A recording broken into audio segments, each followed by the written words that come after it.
ሰላም በዛሬው ቪዲዮ በትምህርት ቤታችሁ የትምህርት ደረጃ ወይም ግሬድ የሚሰጡ የትምህርት አይነቶች እንዴት መመዝገብ እንደምንችል እናያለን። በመጀመሪያ ከዝርዝሩ ሴትአፕ የሚለውን ይጫኑ። ቀጥለው ከተዘረዘሩት ውስጥ ሰብጀክትስ የሚለውን በመጫን አዲስ ገጽ ይክፈቱ። በተከፈተው ገጽ ላይ አድ ኒው የሚለውን ይጫኑ። ቀጥለው በተከፈተው ገጽ ላይ ኔም በሚለው ላይ የትምህርት አይነት ስም ያስገቡ። በመቀጠል ኮድ በሚለው ላይ ደግሞ የትምህርት አይነቱ መለያ የሚሆን ኮድ ያስገቡ።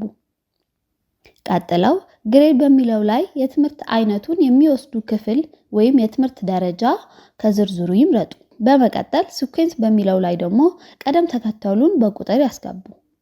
ቀጥለው ኢዝ አክቲቭ የሚለውን ኦን ያድርጉት። የተማሪዎቹ ውጤት በኤቢሲዲ የሚገለጽ ከሆነ ኢዝ ግሬደብል የሚለውን ኦን ያድርጉት። በመጨረሻ ሴቭ በማድረግ የትምህርት አይነቱን መመዝገብ ይችላሉ።